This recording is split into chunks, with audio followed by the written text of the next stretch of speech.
Welcome and hello, friends. Good to be here. I'm glad we're virtually together again, and we'll look forward to our next .engineering forum, which hopefully will be in the Rob, and we'll get to see each other in person, and there will be donuts. So we are going to do today a review of the Microsoft Build Conference back in the end of May, and we have multiple people that are going to present today. So we need to get moving right along. So let me share my PowerPoint. We'll get into it, and then I will turn the time over to Michael Rollins, and he will share one of the sessions he attended at Build and watched. Most of these sessions are available at mybuild.microsoft.com. So if you want to get more information about any one of the sessions that we talk about today, you can do that. Okay, so after Michael will be Rich, if he's on, and then we have Trevor Cheney, who will be presenting. Trevor is the .NET Stack team intern this summer. We welcome him to our team, and he'll be presenting on one of the sessions that he attended, after which Danny Staten from the Seminary and Institutes portfolio will present, and then our concluding High Councilman speaker will be Tony Spencer, and he'll take whatever remaining time is left. So let's get started. Hopefully everyone can see my screen. And I'm going to talk about the keynote by Satya Nadella, the CEO and president of Microsoft. He announced that at Build, in the 2 days of Build conference, they would be announcing 100 plus new updates and products. And the biggest platform or biggest thing that they talked about, the most common thing that the breakout sessions were about, was having to do with something related to Azure. Obviously, Microsoft's very successful with the Azure platform, and they talked about what that entails, what Azure includes, and there's quite a bit there. The purchase of some companies like LinkedIn and GitHub, and some of the Microsoft things like Microsoft 365, formerly known as Office 365, and some of their SaaS platform solutions that add on to Azure makes it the best cloud, obviously, in the world.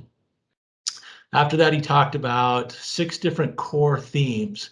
And so I just want to delve into each one of these 6 areas and talk about what he was mentioning under each of the different things that Microsoft is focusing on, and the themes that we would see at Build of the different sessions would fall under these kind of categories. So the first thing they're trying to do is to increase developer velocity with Microsoft end-to-end developer platform. The developer development platform that Microsoft provides includes obviously the IDE, Visual Studio or Visual Studio Code, but also where you check your code in, and we're seeing a lot more integration with GitHub into Azure and into Microsoft products. It wouldn't surprise me if Azure repos just kind of blends at some point into GitHub and they just have one product. But right now they're 2 separate things, and so they're both viable solutions. We talked a lot about the Power Platform. There are a lot of sessions on that if you want more information about no-code, low-code solutions and the Power Platform, what it has to offer. He talked about GPT-3, which is this huge natural language model. So if you can describe in natural language what you want an application to do, the code can write itself. Pretty cool stuff. And all of this, obviously, as part of the developer platform, is Azure. Oops, did I stop sharing? You can see it. I can still see it. Okay, good. My screen just blinked. Okay, so yeah, a theme that was going through, and we heard quite a bit, was people saying, take your idea to code and then move your code to the cloud. So that was a common theme. Another one was deliver new intelligent cloud native apps by harnessing the power of data and AI. So there's a lot going on in this area. And so they talked about the database services, Cosmos DB offering, Azure SQL, Azure DB for PostgreSQL. Talked a lot about analytics and app insights that are available, data governance. They mentioned PyTorch. I was not familiar with that. Machine learning, data science stuff. then under artificial intelligence, there's a lot of stuff that they're adding. You're probably familiar with Azure Cognitive Services. We've talked about that before in .NET Engineering forums and at SORT presentations that we've done. They have other AI services that are available. Machine learning is a huge area that Microsoft's putting a lot of time and effort into. And there is a whole infrastructure that you can add smartness and AI to your current applications. Okay, another theme was building cloud native apps your way and running them anywhere. They talked about using Kubernetes and being able to take your .NET apps and deploy them anywhere you want, anywhere in the world, any place. They talked about Azure Arc, which is because they know that corporations like the church, where we're using hybrid clouds, we're using multiple clouds, and we, as an organization, sometimes need to talk between applications and services that are in different clouds. And so if we have that situation, we might want to look into using Azure Arc. And I think Tony's going to talk about that a little bit later. Also, they mentioned Azure Kubernetes services on Azure Stack, HCI. So if you're running Azure Stack locally on premise, then your private cloud, it will talk to other clouds. Azure Stack is very much like Azure. So you have Azure on premise. Next is build the next generation of collaborative apps for hybrid work.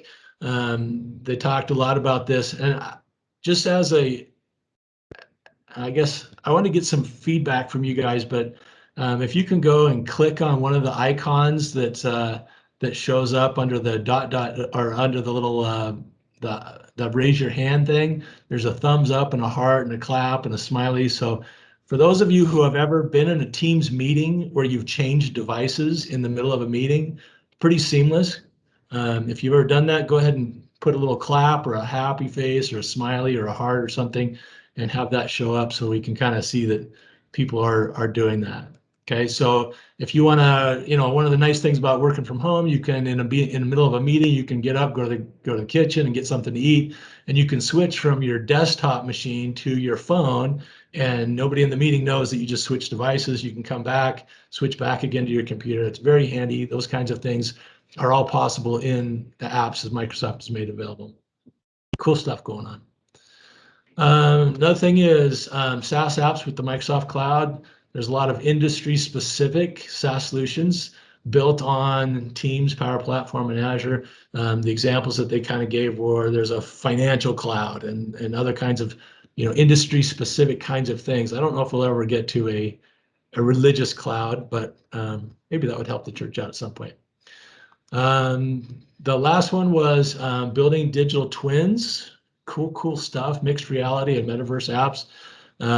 They talked about a digital twin is where you take an actual asset, a place, a factory or a building or some place where you have a real physical location, then you make a digital representation of that with IoT devices everywhere gathering data about temperature, about whatever you might need, the data that you need to then be able to have this digital version of the real world, and then monitor things, get notifieds with Azure Synapse. It can track history. It can even predict future states and see things that might be warning signs and correct them remotely. And with the Power Platform, you can do obviously low code, no code solutions that citizen developers or people that are not really programmers can still take advantage of this digital version of their facility. Cool stuff. And then Microsoft Mesh and HoloLens gives you really cool real-time holographic collaboration. If you want to watch any of the sessions on some of the things that are going on there, it's true sci-fi stuff. It's pretty cool. So those are the 6 core themes that Satya had mentioned and talked about. At the very end of his presentation, the keynote, he did talk about 1.3+ billion users of Windows 10. And tomorrow, June 24th, the next generation of Windows will be announced. So it's I think it's going to be called Windows 11. That's what they've been saying. So we'll see what tomorrow brings with that announcement. So look forward to seeing that. Okay. I'm going to hand the time over to Michael Rollins. All right. So let's see, can you guys see my screen yet? Yes. Okay, perfect.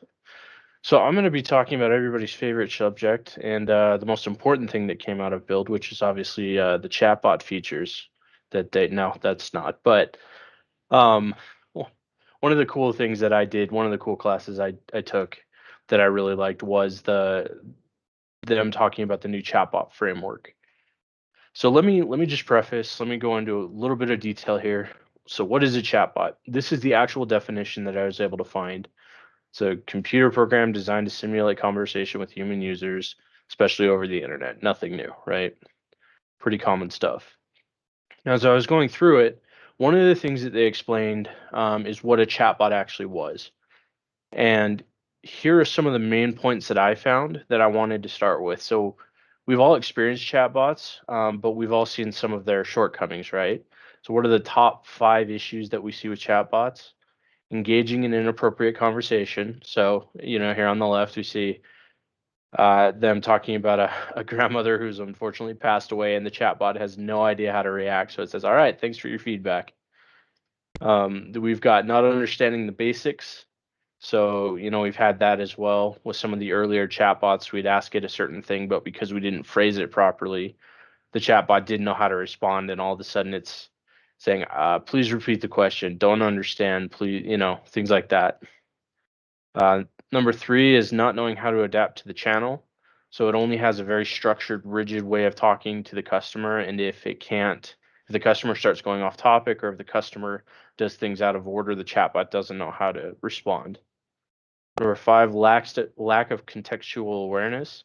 So again, if a customer is asking for information earlier than the chatbot's ready or able to give it, chatbot doesn't know how to respond to you. And then number 5, no margin for error. As we can see here on the right, customers not giving it the exact input that it's requesting, and so there's zero margin for error. And so in the past, these have been some of the biggest pitfalls of chatbots, and they've caused a lot of problems. You had to have a really big level of understanding. You had to do a lot of background work. You had to try and account for every possible avenue that a customer might go down in order to make a chatbot that was even remotely helpful, that was even remotely usable. So as time has gone on, they've moved over and started adapting the natural language processing. And this essentially is what it looks like. On the left, we see 2 humans interacting. "Hey, I need help with this order." And on the right, we see the chatbot doing the exact same thing. Now, one of the biggest things to know about natural language processing is that it allows the user to converse with a device the exact same way that it would with an actual person. And so the hope is that eventually chatbots will get to the point where you're not even aware that you're talking with a bot at first or at all. Now, how does this come about, right? There's got to be a lot of processing in the background, a lot of information. You probably have to have a deep level of understanding about what chatbots actually are, how they work, what the frameworks are. Well, yes and no. So let's break it down. What actually is a chatbot at its root? Well, it's 2 different things. In simple terms, it's a knowledge base, which is the structure of the bot, basically how it's going to follow a conversation, how it's going to interact with the user, how it's going to handle side conversation, how it's going to handle misunderstanding or phrases that it wasn't anticipating. And then we get down into the code sometimes. So a lot of the new chatbot softwares out there allow for either a low code or a no code solution. And this can be nice because it does allow you to use any language you want, so long as the language is C sharp, JavaScript. You can code in any language you want as long as it's those specific languages. Um, the parts of a chatbot. So you saw this slide, but if you break it down, you have 2 different parts. You have the knowledge base, which is how the chatbot is going to interact with the user, how it's going to follow the conversation lines, how it's going to handle one-offs, how it's going to handle misinformation, things like that. And then you have the code. So you either have a low code or a no code solution, depending on what you want to do. In the past, chatbots were interesting, right? You had to know a lot of information. You had to know how they were set up. You had to know basically a whole nother language in order to program them. Well, one of the things Microsoft presented was the bot framework composer. This was new to me, and after watching the video and them telling me how easy it was to set up, it definitely was easy after about 5 hours of research and trial and error and not understanding where you could even get the framework, let alone how to install it. So it's still got a little bit of work to go. But that being said, when you do have it installed properly, it makes creating a bot pretty easy. So this is a chatbot demo that I worked up, and this is the no code way to do it, or I guess I should say it's the low code way to do it. So this is the sentence structure that it follows, and as you can see, it's pretty simple. It's just a very straight path. There's not a whole lot of room for deviation. I do have an if-else branch in here, but most of this was click and drag, right? I did have to figure out this little piece, how to get a username and how to check the username, but the syntax is pretty simple. Now, if I'm more of a code guy, if I'm like, hey, I actually want to see the weeds of what's going on, they do allow for showing the code. So they still allow for the developer experience, right? If you have a better idea of what you're doing, if you know the framework already, you can dive down into the code. If you're like me, I love coding, but I had no idea where to start with this. This is kind of chatbot for dummies. Now, the cool thing about this that I really liked is once this is built, you can actually test out your bot, which is pretty simple. It starts it up, it's got all the framework in the background. And once you actually get the bot running, you can run through the conversation and you can check it against different variables. You can make sure that it's responding properly. I actually had to start this guy several times in order to get it to do what I wanted.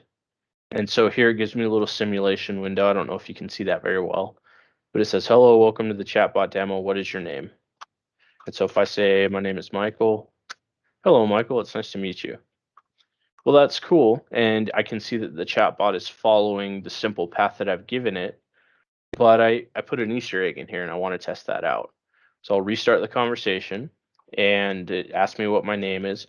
And this time I'm going to say my name is Inigo. And it says, your name is Inigo Montoya. I will help you avenge your father. And so I can see that the little Easter egg I threw in there works properly too. But that's it. This for me was pretty cool. They advertised it as writing a chatbot in .NET. Really, it was more of a pitch for the bot framework composer. But this really simplifies things. I know teams and I myself have talked about writing a chatbot to help out in our team's conversations or in some of our team's channels. This is a really easy way to get that up and running. And the nice thing is that it loosely applies to .NET, so I was able to talk about it in this in this meeting. Um, but it shows that Microsoft, along with some of the other things we're going to talk about, like Visual Studio Code and a few of the other frameworks, it shows that Microsoft is really putting forth an effort to try and simplify things. They're trying to make it easier for people to get into the beginning setup of something like a chat bot or online code or pair programming. And so this isn't perfect. Documentation is not Microsoft's strong suit when it comes to readability. Uh, but this is one of the cool things, one of the fun one-off classes I was able to visit during the build conference. And if anybody's interested in chatbots, bot framework composers, not bad. It's a good way to get started. So I'll leave that with you and I will pass the time back over to Jim. Okay, thanks, Michael. Rich, you're next. Thanks, Jim. I am about to share one of my screens with you and we'll be off. All right, so today I'm going to talk a little bit about Visual Studio Code notebooks and more specifically custom notebooks. And there's a little tagline under there that it's not just for Python anymore. I'll talk about that in the next slide, but wanted to point out that I'm using a pretty cool theme here right now that it made me think of the Utah Jazz's uniforms. And I was just putting that out there. I do want to say that my presentation is offered in two halves, some quick intro slides and then some in the first half, and then some demos in the second half. And hopefully I don't choke in the second half like the Jazz did. Too soon. So, what are Visual Studio Code custom notebooks? For Visual Studio Code, this started out, as I mentioned earlier, as a way to implement Jupyter notebooks for Python, basically accommodating data scientists and the work that they're doing. And it made a really nice tool set for doing a lot of that stuff. And a lot of people that were never in the .NET universe found that Visual Studio Code with its Jupyter Notebook support was a really good solution, and found themselves on Macintoshes running Visual Studio Code for specifically that purpose. It's not the only thing that they used it for, but it was a good in to Visual Studio Code for people outside of the .NET ecosystem. But the notebook interface itself has been around for quite a long time, probably longer than some of the people in this meeting. As early as 1984, Donald Knuth wrote his Stanford thesis on this whole notebook interface idea, and it ended up becoming a book he published called Literate Programming, which I think you can still go get on Amazon or other book distributors. And a few years later, I don't know if you guys remember Mathematica, Wolfram Mathematica. They used to go to the bookstore and see it running on these cool Next machines. That was circa 1988. And that also was implementing the notebook interface, or the idea of the notebook interface. But Microsoft has generalized this capability into a new feature called custom notebooks, where it doesn't just apply to Python or data science anymore. You can now open almost anything as a notebook. And you can write your own Visual Studio Code extensions to support custom notebooks if you want. But really, it's a very simple idea. It's the idea of combining Markdown with code with output. And when we say Markdown, it's just you know something that you could explain what your code cells are going to do. The code can be in Python, it could be in C# or any other language. And then the output is also either code or other Markdown that can include things like your syslog, your system.output, and it can put it in tabular or graph form as well. So to get this running and to use this, you need to use the Visual Studio Code Insiders build, which I've linked here. And I show some extensions which for me are broken, but on others that are working, there's some stuff you have to do to make them work. But one of the things you need to do is download the REST book or the GitHub issue or the .NET Interactive Notebook extensions in Visual Studio Code. And I will show you those when I do the demos. And that's right now. So let me hop over to Visual Studio Insiders build. This is my Insiders build, and I think I'm running up to date. Yeah, 1.58.0 is pretty close to right now in terms of, yeah, 10 hours ago. So, you know, it is kind of bleeding edge. Some of the things that Microsoft has demonstrated in a lot of the materials, the videos, and even at build that should work, I haven't been able to get to work. But one of the things that I can show you that's pretty cool is this. Let me show you the. Okay, so before I show you what the GitHub Issues notebook extension is like, let me show you the extensions I installed. So one of them is the GitHub Issues notebook. That's this one. If you want to play around with this, you have to get this extension and install it into the Insiders build version of Visual Studio Code. There's the .NET Interactive one.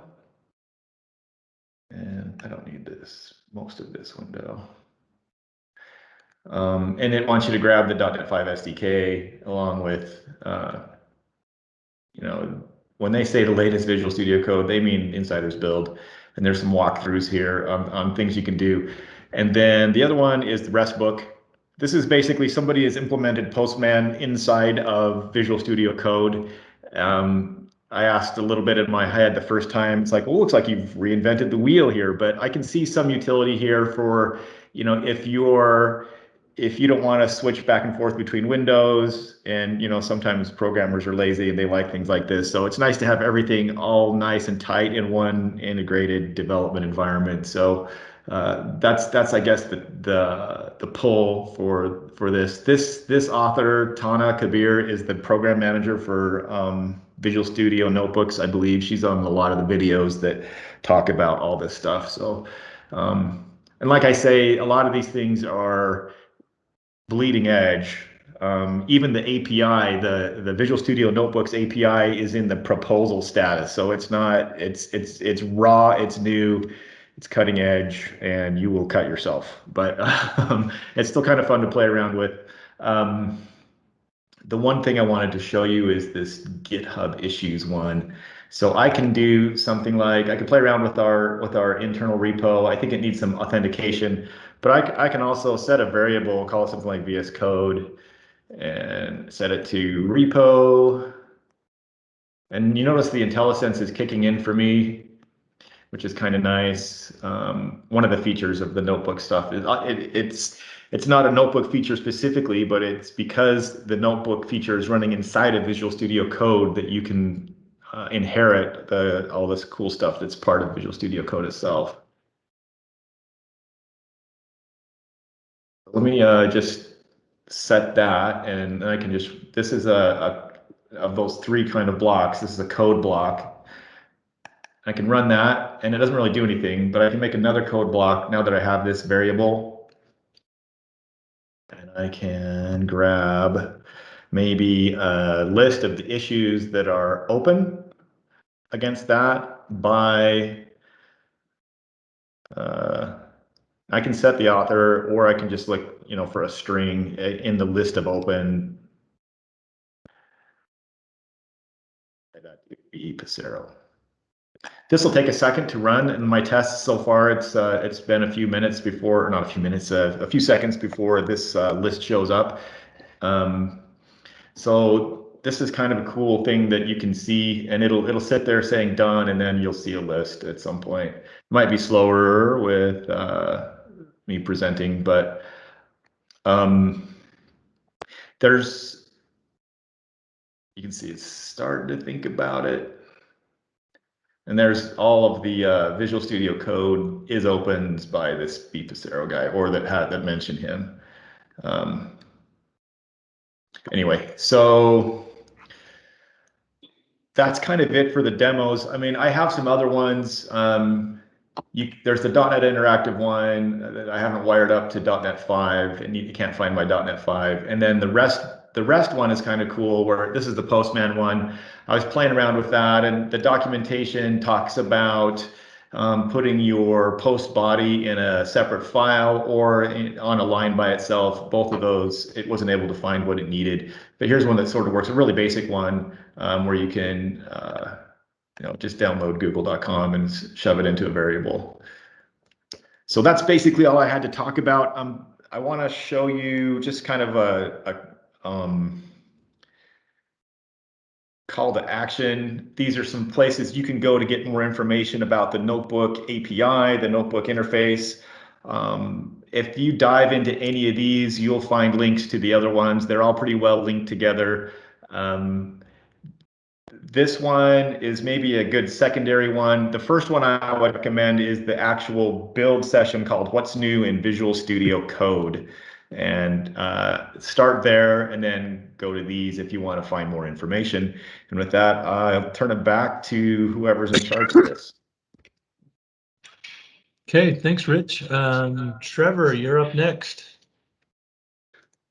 All right, so yeah, Jim introduced me a little bit.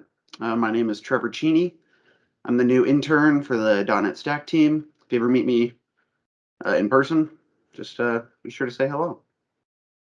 I wanted to present on the new features that will be coming out for .NET 6, the next version of .NET. It's set for a release this November 9th through 11th. There's the .NET conference those 3 days. We're going to be releasing it then. Yeah. So for this review, I've taken some screenshots from the actual build presentation on just some of the things that stood out to me regarding .NET 6. I'm only going to touch on a few of the things that they presented on, but if you'd like to hear more, then they go over very in-depth demos for each piece during that presentation. First one is C#10. It was announced that each .NET release going forward will be including a new version of C#. I'm going to guess that there's a new naming convention coming for that then, because we got .NET 6 and C#10. Maybe they'll go with that, but I mean, next round it's going to be .NET 7 and C#11, so I guess we'll see what they do. But the new stuff for C#10 was pretty interesting. I especially liked all the syntactical updates. They made the code a lot prettier, and I like that. Let's get into each one of those. One of the most visually pleasing updates that they brought is global usings. It's rare that you'd like not want a certain using statement in a file. Just they take up so much space at the top of your screen. Like that's the only reason you'd kind of want to take them out, except for little specific cases. To combat this, you can now, with the new update, you'll be able to put all of your usings into a single file and just give them this global keyword. And that will just make them available to each file in your project. That just gets rid of a lot of wasted vertical space, because now just top of your files are clear. It's all in one other file that you can name usings.cs or whatever, something like that. But yeah, it just moves them all over there, and I like that a lot. Another new one is file scoped namespaces. As the global usings reduce the vertical wasted space, this one they tried to reduce the horizontal wasted space. They basically just took out the brackets. You can now just do namespace, what your namespace is, and then semicolon, and that will apply to the whole file. We call it file scoped namespaces. I'm down for that too. Just making the code look cleaner, fit more stuff onto your screen without wasting as much space. All for it. Next, record structs. So in C#9, I believe they released a new reference type, records. And one of the most requested features of a record was that they could be created as structs instead of classes. And that's what we're seeing right here. For the new C#10 release, they are allowing you to make a record as a struct. So it will default to class. They were saying in the demo that this does nothing. This is exactly as it is right now. By adding class, that changes nothing. But you can now change it to struct and get some different functionality there, if you like. Next up is the required keyword. I like this one a lot. You can make the properties be like required upon initialization. So during object initialization, if it's not there, it'll like give you little error markers. There's currently error markers here because they haven't finished building it yet when they did the demo. It's still in progress. But when that's done, it's going to be super, super nice to have just to help you out a little bit. Just make those parameters required. This one's interesting, the field keyword. So they mentioned in the demo what they call the cliff. And it's like you have your get and initialization here. And if you wanted to add in just a small little thing, like trimming the value, just removing all white space, then you had to like go and make your own getters and setters and do the full body for that just so you can add in the one little line. But with this, they are letting you do that a little bit here in the statement there, just with a little lambda expression, and you can use the field keyword to reference the actual field, the backing field behind the parameter. I like that too. Next, this one's null parameter checking. This one's probably my favorite of the C# things. they basically took this code that you'd have to write for your file path just to make sure it's not null, and they replaced it with 2 exclamation points, which is super nice. You just toss that right there, and it, like, I guess it just adds in all this code for you in the background. And I mean, I'm all for that. Like, that is, I like that a lot because this like wasted hours writing this. I always hated doing that, but now it's just a couple exclamation points. And that's the last of the C# updates. So next, they also announced .NET MAUI. It was announced like a month or two before build, but they give a lot more like stuff for it in build. And it's the next generation of Xamarin Forms. It's a cross-platform native UI that you can use inside of Visual Studio and everything. It's built to run on Windows, Mac, iOS, and Android. Like the same code on all of them. But you can also write. One of the cool things is you can write platform-specific code because it's like the same code for each platform. It just like transfers super easily. But then you can also write platform-specific code using like preprocessor directives and stuff. Like if it's that platform, add in some stuff, which I thought was super interesting. I'm not sure if that was already around, but I liked it. And the other thing that they announced for this is that it has multi-window support, where Xamarin Forms did not, which that's super cool. Yeah. Not sure when I'd use that, but I like it. Next up is Blazor. They extended Blazor to the desktop. The basics of it is that they made Blazor web view, and so now you can just have a desktop app that has just a web view of the web app. But I mean, that lets you pull everything offline, so you can have the same web experience offline, which is bound to come in handy. And yeah, they brought it just to the desktop for Windows and Mac, and they said that it will run anywhere that .NET MAUI runs, but like they grayed out the mobile apps, and then the presenter kind of said like a little bit not to do it on mobile. Like he kind of recommended against it. I think he said that these were the recommended ones. So I'm not sure if they're working out like bugs on doing that on mobile, or if it's just kind of like just like the screen size is going to be a little weird.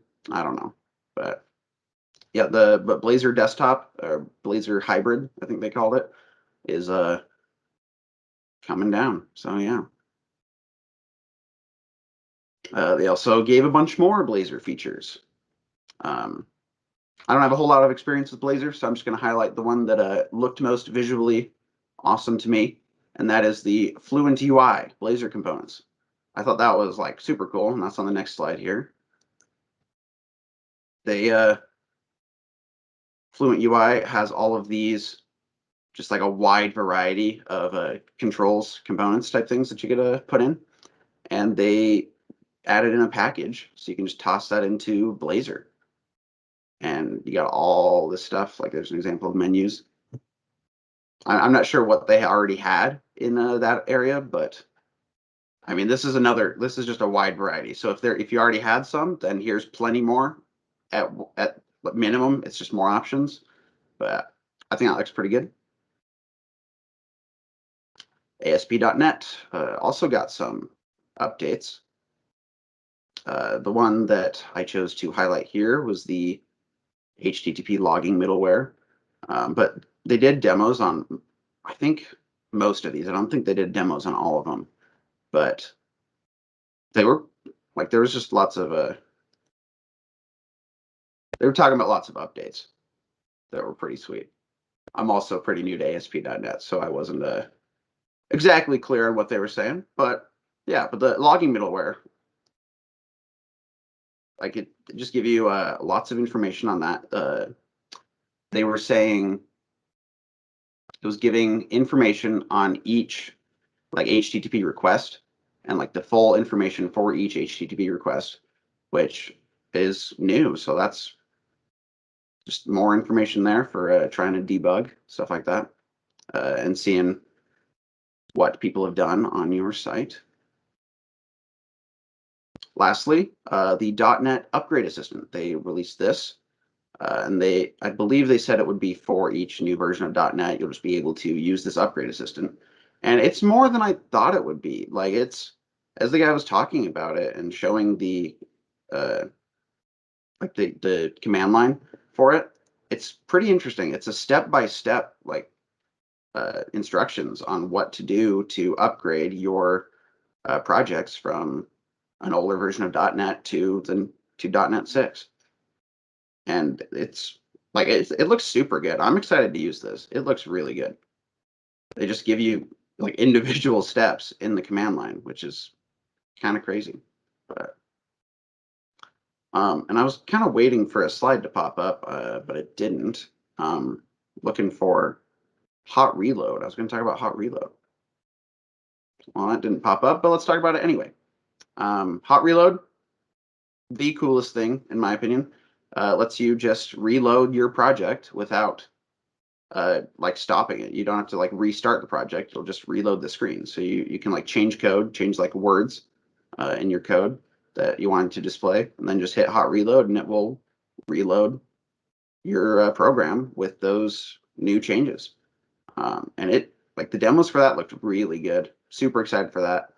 They said that hot reload was available for all project types, so it's not like specific stuff. They seem to have done it at a pretty basic level to like let it go wide with that, and it works exactly as I'd hope it would. I'm excited to try that out. I think that's everything. Thanks, and let's pass it back to Jim. Cool. Thanks, Trevor. Good stuff there. Okay, Danny, you're next up. No, I'm going to be pretty quick. I didn't set up any PowerPoint slides or anything. There was a, if you want to see the full deal, it was in the increased developer velocity with Microsoft's end-to-end developer platform. I'll be showing a little bit of that. It was a setup called GitHub Code Spaces, and maybe this is just really exciting to me because I feel like I'm kind of a nincompoop when it comes to machine environment setup, and particularly I love UI development. I've done it in all sorts of different technologies, but I get frustrated with having to set up Node and npm install and make sure I've got the right version of Node, and I'll make sure all those dependencies, et cetera, and they always seem to run better on Linux than they run on my Windows machine, and I always have a hard time with WSL. Even on my new machine, getting that set up, I gave up because networking stuff wasn't playing nicely.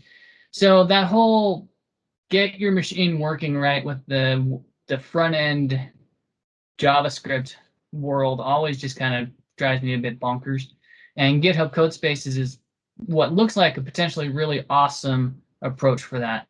Essentially, I did ask to be in the beta. They did not let me in time for me to try to play around with it. So all I have is I can show you the video. But essentially, you can go to a repo and you can say open in GitHub Codespaces, and it's going to fire up an environment and let you use VS Code and other IDEs, basically right in the browser, but it looked like your desktop, and it was running really quickly and it looked really, really slick. And maybe that's just demo magic. But I'm going to go ahead and just show that real quick. It does, for me, raise the question about, we're using Azure Git repos, and that question that was mentioned in the beginning about, what's going to be the fate of Azure repos is a little bit of a question mark. But let's see if I can share my screen and remember to include audio. One of the most common pain points for devs is setting up a new dev environment with everything they need to be productive. GitHub Codespaces allows developers to create developer environments in seconds, providing a faster, more collaborative dev environment in the cloud. Codespaces come with pre-configured containers that work for most software projects, but they're also fully configurable for the specific needs of each project. Access is free during the beta. Sign up for early access now and let us know what you think. The Visual Studio family are the world's most beloved tools to write code. GitHub is where developers around the world come to collaborate, and Azure is the global infrastructure that allows a developer to host any application we could dream up. What happens when you put all of that together? You empower developers all over the world. Last year, we created an app called Sunrise Standup to collect asynchronous stand-ups from our team, which is distributed throughout the world. This year, we decided we wanted to add support for face-to-face, real-time Sunrise stand-ups with video. I found this great sample app for Azure Communication Services on GitHub that says it supports group calling, but it needs both .NET and Node to run. Normally, I'd clone this project to my local machine, install all the right SDKs, and then cross my fingers praying that the project even opens. But today, I'm not going to have to do any of that, because today we have Codespaces. GitHub Codespaces gives you a pre-configured dev box optimized for your repo hosted in the cloud.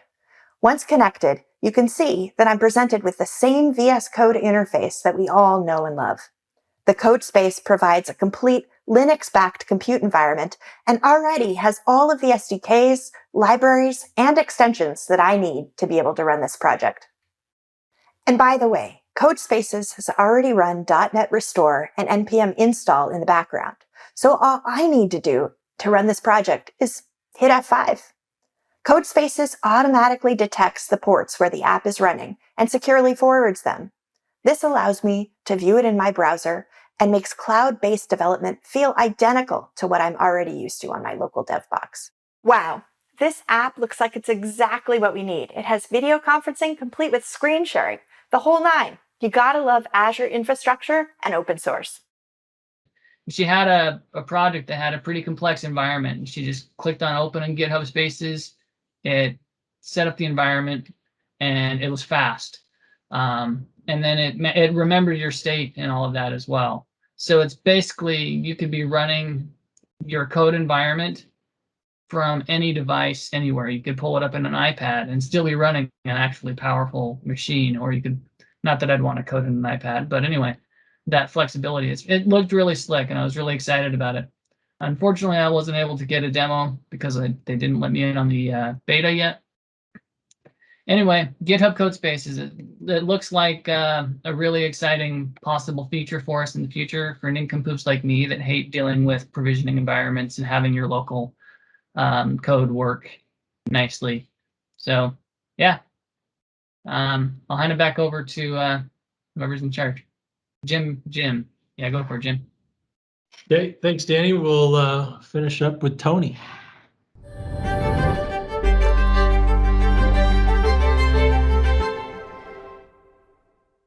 Hello, everyone.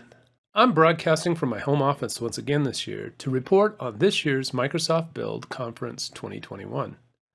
Like last year, this year's Build Conference was once again delivered virtually. There were a lot of things covered in the conference, and if you want to read a cheat sheet, go to news.microsoft.com/build-2021-book-of-news. I wanted to highlight the top 6 things that I saw at Build 2021. Coming in at number 6, Cosmos DB Serverless and PostgreSQL on Azure. Satya Nadella announced it in his keynote. Cosmos DB has become the go-to database to power the world's most demanding mission-critical applications. New capabilities boost performance by more than 300% for these read-heavy workloads, and Rohan Kumar will share updates for Cosmos DB, Azure SQL, and our OSS databases that we are making to help you build and modernize high-performance apps at any scale. At number 5, Azure Static Web Apps reached GA or general availability. An on-demand session called Build Serverless Full Stack Applications with Azure Static Web Apps and Azure SQL Database, kind of a mouthful, demonstrated how to use Azure Static Web Apps. Today we're going to be learning about building serverless full stack applications with Azure Static Web Apps and Azure SQL Database. But again, today we're going to be focusing on that third module, which you can access at this short link here, aka.ms/con060. At number 4, Azure Arc was introduced. This amazing service allows you to host Azure native services like Azure Functions, App Service, Logic Apps, Event Grid, and API management on premises or even in competing clouds. My favorite part was when Jeff Holland created a new Azure region on his laptop. With the new Azure Arc capabilities, I can deploy our application services anywhere the same way I deployed to Azure just by changing the region. So let me go ahead and show you that now. How do I get this running on premises? Well, I'm using Azure Arc, so let's just go ahead and change the region. Here on my project, I've got this environments file. Now, previously, we've been deploying to EastUS. So let's go ahead and create a new environment. We'll call it our edge environment. I'm going to set the location to JeffUS. And you may be asking yourself, what's JeffUS? I've never heard of that region before, which makes sense because this is a custom location only available in my subscription. In fact, this is JeffUS. This laptop has Kubernetes running on it. And I've registered it with Azure Arc with the custom location JeffUS. So by running Azure Arc, I can now run the entire application platform right on this device next to those HVAC systems. At number 3, as part of the upcoming .NET 6 release, a new way to write minimal APIs. Here to introduce them is Scott Hunter, Director of Program Management for .NET. Now let's talk about what we're doing to make it faster for you to build for the cloud. For .NET 6, we're building upon C# top-level programs to provide you with a lightweight way to build ASP.NET Web APIs with minimal code. No usings, no class definitions needed. This is an easy way to build APIs that can immediately take advantage of cloud scale without all the ceremony and boilerplate code of traditional controller-style-based web APIs. And when your project starts to get too big, we'll provide tooling to automatically convert these to ASP.NET MVC controllers. It's just another option for quickly building APIs that don't need all the bells and whistles of controllers and startup classes. And they'll be part of .NET 6.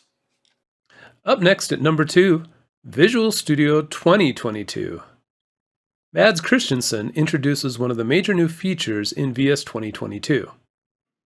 All right, so I think I can kind of guess what the answer is going to be, but what is the biggest addition coming to Visual Studio 2022 Preview 1?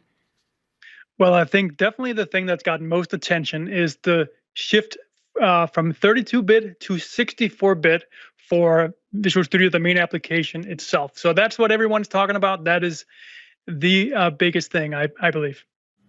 64-bit is pretty awesome, but there are a lot more features coming that were highlighted in the conference. I hope you will check out those sessions. At number 1, .NET 6 performance improvements, especially hot reload. Once again, here's Scott Hunter. We're working on a bunch of productivity improvements everywhere that will help you build and debug your apps much quicker. We commonly refer to this as the inner loop. It includes build time performance improvements in both the CLI as well as Visual Studio. You can see here that ASP.NET build times have significantly improved as compared to .NET 5. We're also working on bringing hot reload technologies to all project types. That means you can make UI and code changes while running and your app will immediately refresh. No more death by 1,000 F5s. No more start, stop, make a change, repeat. There's no process restart, so the state of your app is maintained.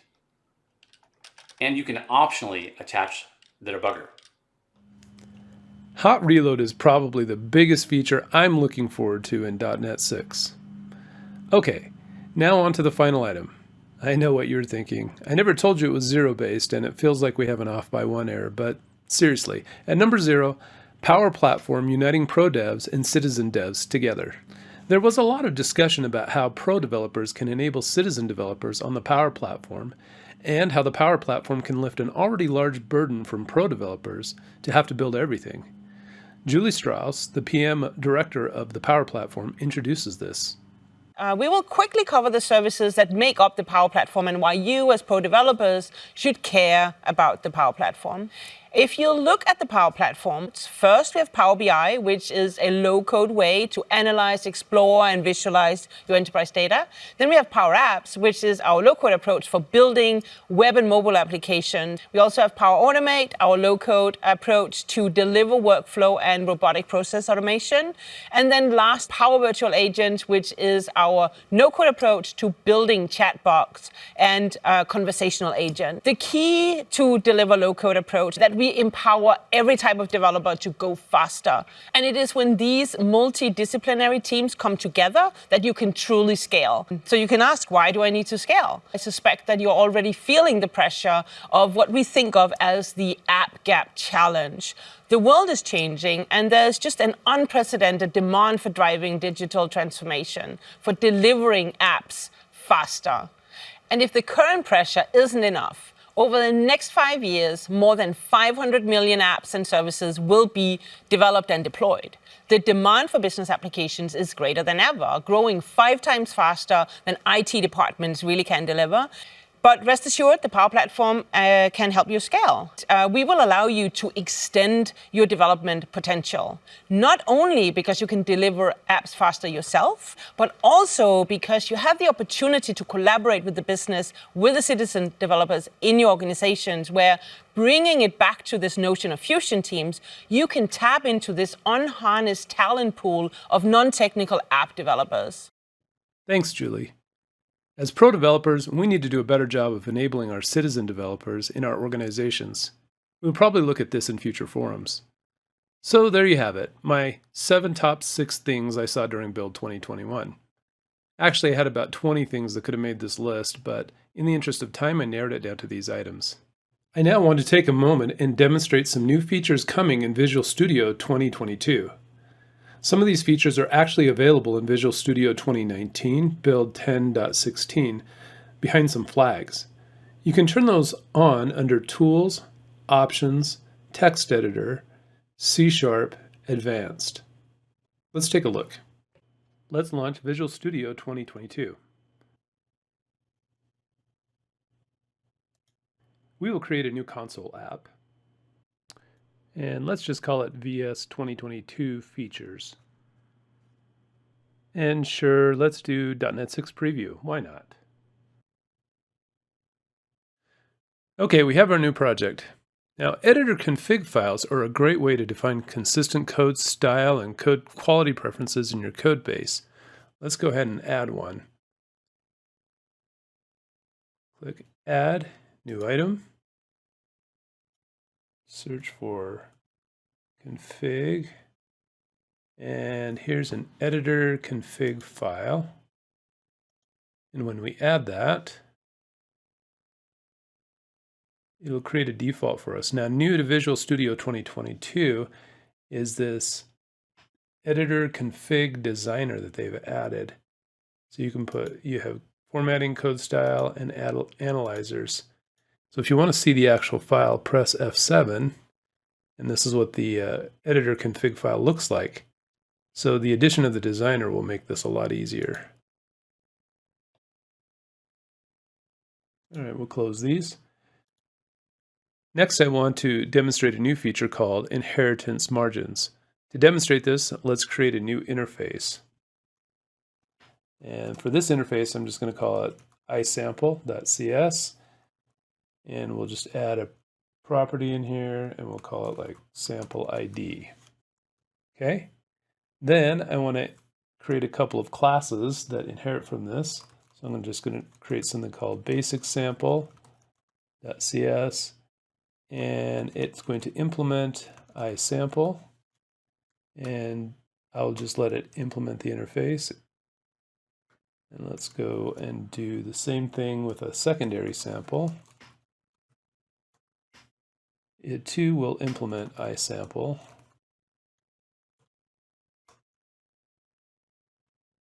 So now if we go back to the isample file, you'll see here that there's this is what we call the inheritance margin. It shows you the 2 different classes that inherit from isample or implement isample, and you can click on either one of those and it'll take you there. Likewise, it has the reverse. If you see, this one has the up arrow, it shows you the interface that it's implementing. Obviously you can see it right here, but it'll take you right to it. So that's what interface margins does. I want to show it one more, this time with an abstract class called abstract_sample.cs, and we will mark this as abstract. We'll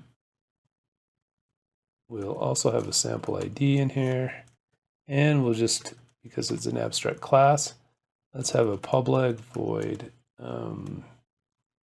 just a sample method on here, just to show that it is an abstract class. And then let's add another class called abstract implementation, and it will inherit from our abstract sample. there you go. You can see that the inheritance margin works with interfaces, abstract classes, as well as classes. It does the same thing, shows you back and forth, connects them together, makes that easy to use. Very cool new feature. For our next demo, I want to show the new feature called Removed Unused References and Copy and Paste References.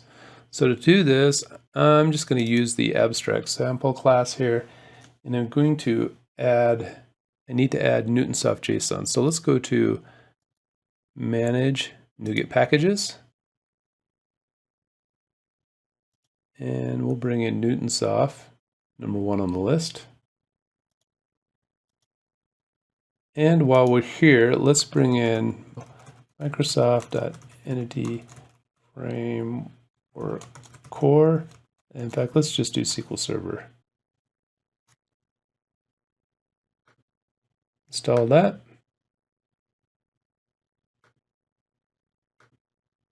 So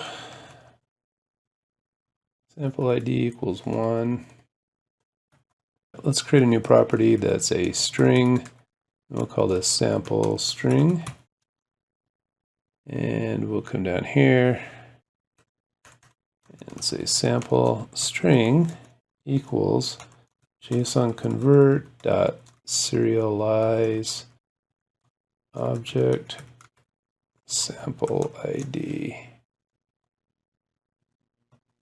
Okay, and we'll resolve this reference.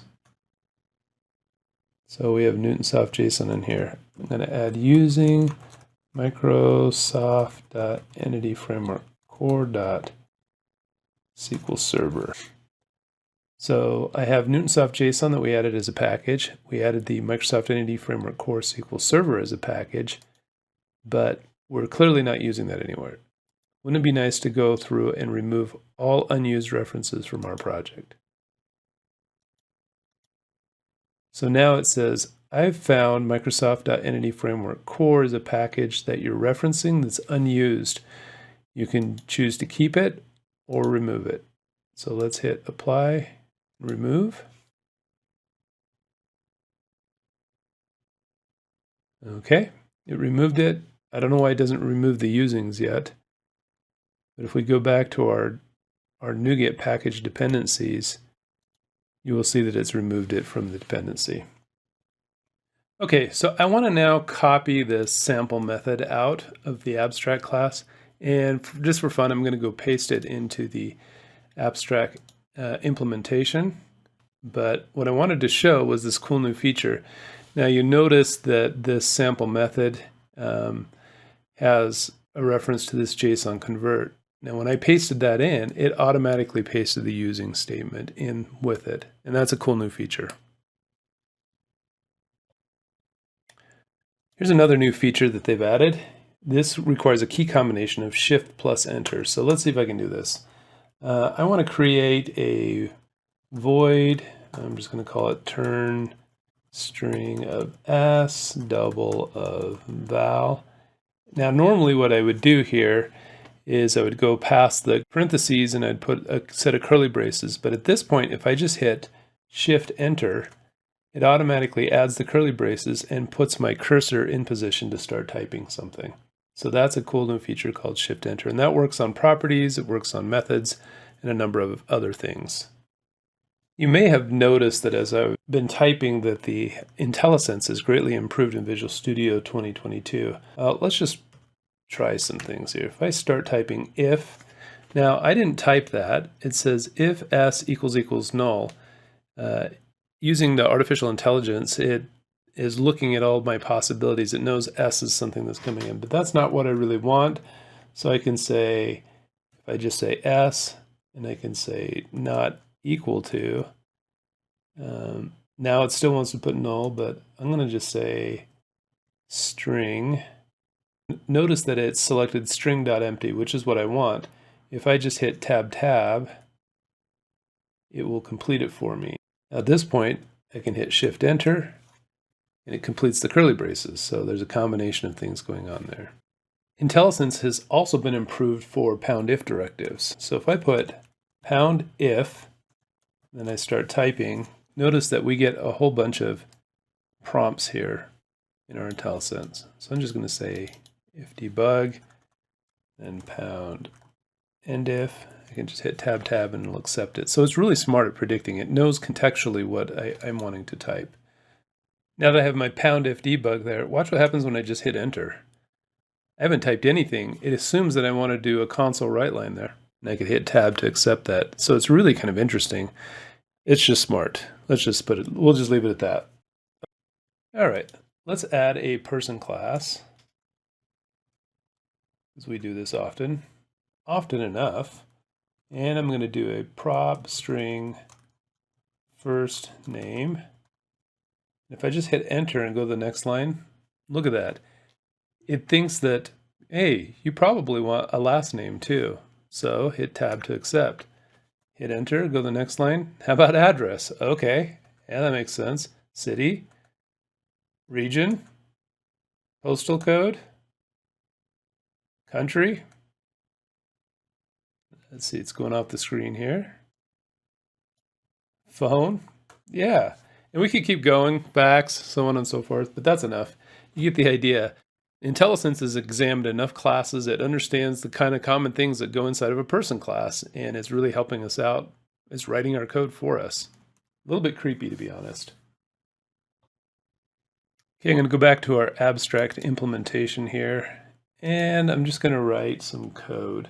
Let's write a list of person called samples equals, and I'm just going to do new. Let's do a samples. I'm not going to hit dot, but it knows that I want to add a new person, so I'm going to add tab. If we had something in the constructor, which we don't, so I'm just going to say first name and equals, and we'll say Bob, and then we'll do a last name equals, and it's completing all this for me. It's crazy. We'll say Bob Smith, and we'll do another one, samples dot add new person. We'll do a first name equals, oops, and we'll say Fred, oops, last name equals Smith. So a lot of IntelliSense there to help me complete things. So now I'm going to do an if samples dot where and last name. I'm going to say where last name equals, and then it doesn't know there what I want to put, but I'm going to say Smith, and I'm going to say dot any. Then in here we'll do a console dot write line, and it says a val. Yeah, that's fine. So this is the next feature I want to show. You'll notice that I wrote this link statement inside of the if in an inefficient way. So if I right click on this and I say quick actions and refactoring, it gives us a simplify link expression. It says, hey, you know, you could simplify this by taking the where out and just do it this way. And we'll apply that. And we have samples.any. So it's pretty smart. It understands how to simplify link expressions. Okay, and the final feature I want to show is the IntelliSense for method completion. So now that I have this method turn, I'm going to call it from our constructor here. And all I want to do is type in turn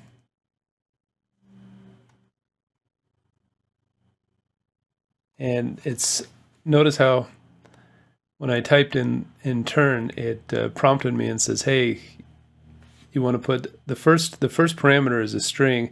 The string that you have available is sample string. Do you want that one? Sure. And then the second parameter is a double. It's a val. And so it's suggesting the number 1, but in this case, I actually want to put sample ID in.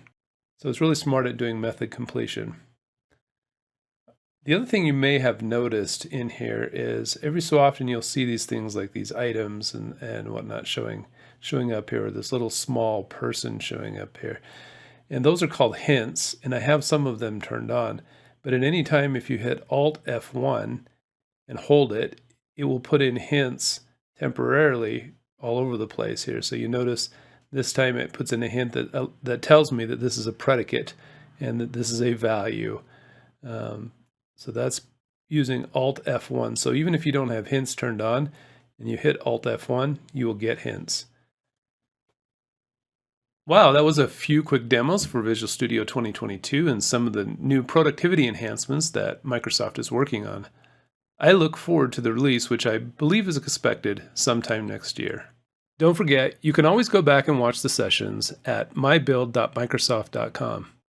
Thanks for watching.